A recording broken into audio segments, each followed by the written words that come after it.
Bismillahirrahmanirrahim. Innal hamdalillah nahmaduhu wa nasta'inuhu wa nastaghfiruh wa na'udzubillahi min syururi anfusina wa sayyiati a'malina.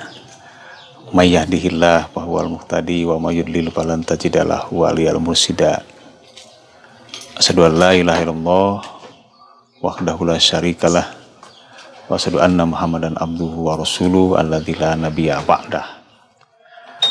Qala Allah ta'ala fil Qur'anil Karim. A'udzubillahi minasyaitonirrajim. Ya ayyuhalladzina amanu taqullaha haqqa tuqatih wa la tamutunna illa wa antum muslimun. Amma ba'du. Alhamdulillah, puji dan syukur kita panjatkan kehadirat Allah Subhanahu wa taala.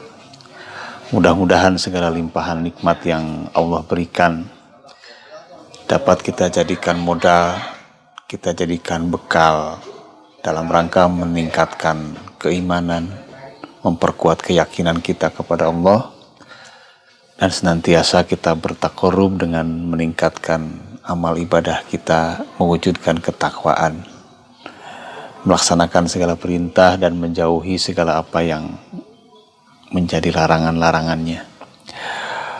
Pemirsa yang dirahmati Allah Subhanahu wa taala, kali ini kita ingin menyimak dan mengkaji tentang apa yang pernah disampaikan oleh Rasulullah SAW.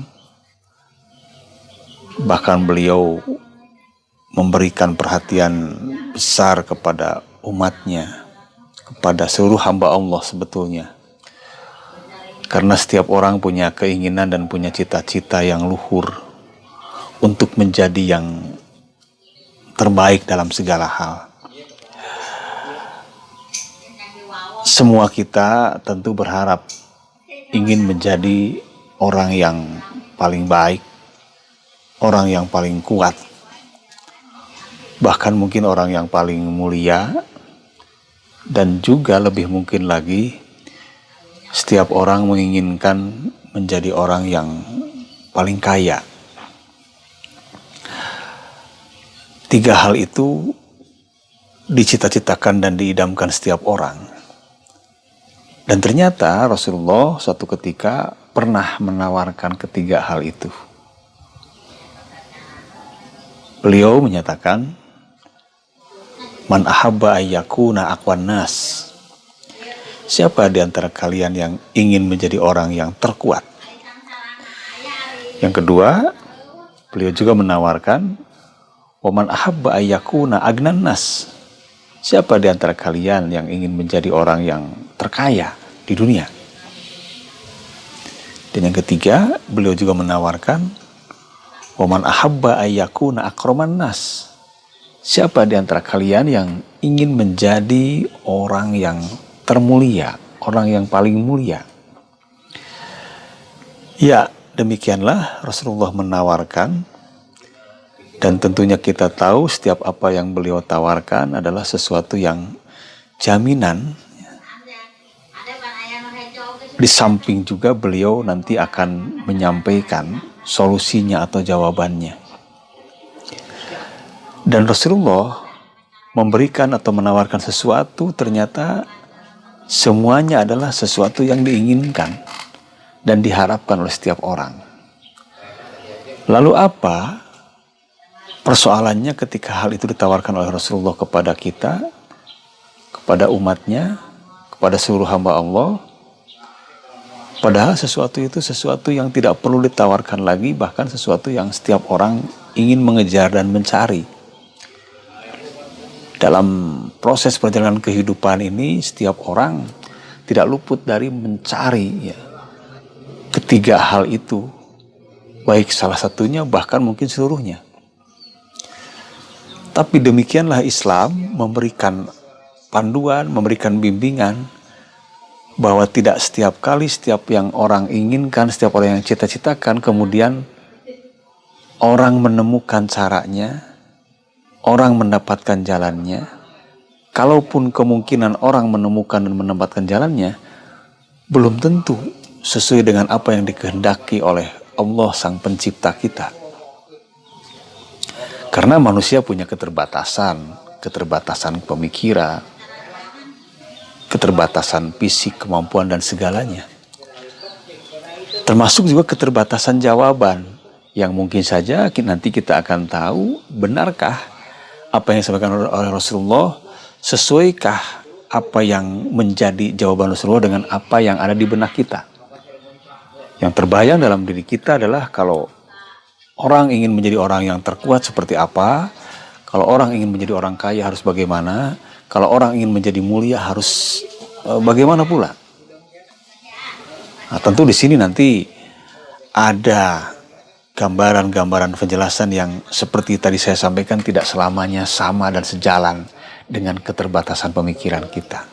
Dan disinilah hebatnya ajaran Islam, memberikan sesuatu yang tidak dimiliki dan tidak dimampui dalam kemampuan setiap orang. Kita ambil beberapa di antara apa yang Rasulullah sampaikan dari apa yang beliau tawarkan tadi. Yang pertama, man ahabba yakuna aqwan nas, siapa di antara kalian yang ingin menjadi orang yang terkuat? Dalam bayangan kita tentu kuat di sini pasti selalu pemahaman konteksnya, arahannya kepada sesuatu hal yang sifatnya fisik, kuat badan, sehat dan lain sebagainya. Sehingga tidak sedikit orang untuk mencari kekuatan diri, ya kemudian dia mengolah fisiknya, membangun segala apa yang bisa mendukung terciptanya kekuatan. Benarkah seperti itu? Tentu itu tidak salah, tapi itu adalah ada pada wilayah-wilayah yang terjangkau oleh manusia. Tapi ada sisi lain yang tidak terjangkau oleh pemikiran manusia, dan di sanalah ruang Rasulullah, ruang risalah memberikan arahan. Lalu apa yang beliau sampaikan? Barang siapa di antara kalian yang ingin menjadi orang yang terkuat, maka jawabannya adalah falyatawakkal 'ala Allah. Jawaban nomor satu adalah maka bertawakallah kepada Allah. Jadi dalam pandangan Islam, seseorang yang ingin menjadi orang yang paling kuat di dunia, maka caranya hanya satu, yaitu falyatawakkal 'ala Allah azza wa jalla. Hadis ini diriwayatkan oleh Imam Abi Hatim. Rasulullah mengatakan seperti ini, membawa kita ke alam pikiran yang lebih jauh, bahwa ternyata kita harus membuktikan kekuatan seseorang itu ada pada ketawakalannya, bahwa tawakal itulah yang menjadi sumber kekuatan. Tentu kita bisa lebih panjang mendalami tentang apa makna ketawakalan, tapi setidaknya pada kesempatan ini tentu kita hanya sepintas dan sekilas memberikan gambaran tentang makna tawakal. Apalagi ungkapan ini ungkapan yang sudah populer dalam pendengaran kita. Tawakal dalam bahasa kita sering diartikan pasrah, bahwa ternyata sumber kekuatan manusia itu ada pada kepasrahannya. Akan tapi tentu pasrah di sini juga dalam makna yang sebenarnya, dalam makna yang semestinya. Seringkali kita mengartikan tawakal itu pasrah dalam pengertian yang masih blur, yang masih buram, yang tidak jelas. Pasrah seringkali diartikan menyerahkan segala-galanya. Pasrah seringkali diartikan kita menjadi tidak punya kemampuan apa-apa. Padahal kalau kita mengambil salah satu sampel dari apa yang pernah disampaikan oleh Rasulullah tentang pengertian pasrah, ada hal yang digambarkan bahwa sebetulnya kepasrahan itu meliputi dua aspek, dua sisi. Pertama adalah sisi kemampuan kita dalam konteks ikhtiar. Yang kedua adalah sisi kepasrahan, menyerahkan sesuatu yang di luar kemampuan kita. Kita ambil contoh ketika Rasulullah berada di masjid dengan para sahabat, tiba-tiba datang salah seorang sahabat dengan membawa unta, menunggangi unta. Kemudian sahabat tersebut tidak mengikatkan untanya di tiang masjid, tidak mengikatkan untanya, dalam arti dia membiarkan unta itu tidak terikat. Lalu ketika Rasulullah bertanya, kenapa kau tidak ikat untamu itu? Maka sahabat itu dengan enteng menjawab, ya saya bertawakal saja ya Rasul. Jika ditakdirkan unta itu lepas ya lepas, jika Allah mentakdirkan tidak ya tidak akan lepas. Lalu apa respon Rasulullah dengan ungkapan seperti seorang sahabat itu? Maka Rasulullah mengatakan, akilha wa tawakal. Ikatlah dulu untamu itu, baru kau bertawakal. Ya, kalimat ini kemudian menjadi populer di kalangan masyarakat Arab dan menjadi kata-kata hikmah, menjadi peribahasa, akilha wa tawakal. Ikatlah terlebih dahulu, baru engkau bertawakal. Dengan demikian maka secara simpel pengertian tawakal ini bisa kita mengambil pesan dari peristiwa yang terjadi di zaman Rasulullah. Ternyata di antara sahabat Rasul pun pernah sempat ada yang memahami pengertian tawakal seperti itu, memasrahkan segalanya kepada Allah. Padahal ternyata tidak demikian maknanya tawakal. Akil hawa tawakal artinya kita berusaha dalam konteks, dalam ruang, dalam wilayah yang kita mampu, dalam konteks, dalam wilayah hak kita. Tapi di luar itu, di luar hak kita, di luar kemampuan kita, di luar kewenangan kita, baru kita pasrahkan kepada Allah. Itulah yang akan menjadi sumber kekuatan manusia. Dalam ta'rifat disebutkan bahwa tawakal adalah as-siqatu bima indallah, memberikan kepercayaan penuh terhadap apa yang ada di sisi Allah, terhadap apa yang menjadi wilayah Allah, terhadap apa yang menjadi hak Allah. Dalam kehidupan kita tentu ada dua dimensi ya, yang berbeda tapi harus berjalan beriringan. Dimensi di mana kita secara real, secara fisik, secara materi ya, berwenang melakukan sesuatu yang menjadi hak kita dalam konteks kebenaran, tapi di sisi lain ada hal-hal yang di luar kita mampu, yang kalau kita paksakan maka kita menjadi lemah, kita menjadi tidak bisa berbuat apa-apa. Tapi kalau kemudian kita pisahkan dan kita pasrahkan sesuatu yang tidak kita mampu itu kepada hak Allah, dan itulah yang disebut dengan bertawakal. Sebelum kita tidur malam tentu kita mengunci pintu, tentu kita merapihkan segala apa yang perlu kita bereskan, memadamkan api di dapur, mematikan listrik dan segala macam. Nah, itu adalah wilayah kita, itu adalah ranah-ranah manusia, ranah-ranah yang bisa dikerjakan oleh manusia dalam konteks ikhtiar. Tapi kita tidak akan tidur nyenyak kalau kita masih berpikir sesuatu yang di luar jangkauan kita, jangan-jangan nanti malam akan begini, maka kita tidak akan bisa istirahat. Dan itulah yang akan menjadikan manusia menjadi lemah. Tapi kita akan bisa menjadi kuat, istirahat dengan tenang kalau kita pasrahkan segala apa yang di luar kemampuan kita. Yang terpenting kita sudah menjalankan ranah kemampuan atau wilayah hak-hak kita sebagai manusia. Demikian pula dalam tingkatan yang lebih tinggi, manusia berusaha, manusia beribadah, manusia bahkan berjihad sekalipun. Kekuatan, sumber kekuatannya adalah bukan karena dia punya tenaga yang hebat, bukan karena dia punya kemampuan, keterampilan yang luar biasa dalam berjihad, tapi adalah kunci yang paling mendasari kekuatannya adalah karena dia punya ketawakalan. Bahwa Allah yang akan menentukan, tapi kita harus berusaha dengan sebaik-baiknya. Itulah yang disebut dengan at-tawakal. Dan itulah yang Rasulullah katakan sebagai sumber kekuatan manusia. Kemudian pemirsa sekalian, Rasulullah juga menawarkan, man ahabba ayyakuna agnan nas, barang siapa yang ingin menjadi orang yang terkaya, tentu orang akan berebut dan akan kemudian berlomba-lomba untuk menjadi orang kaya. Bahkan apa yang dilakukan oleh setiap orang di muka bumi ini sebetulnya ada kecenderungan agar dia bisa memiliki segalanya apa yang dia inginkan. Lalu apa yang Rasulullah sampaikan sebagai jawabannya ketika kita ingin menjadi orang yang terkaya? Mungkin juga di luar dugaan kita. Karena Rasulullah mengatakan, man ahabba ayyakuna agnan nas, barang siapa yang ingin menjadi orang yang terkaya, falyakun bima indallah ausako minhu bima fi yadaih.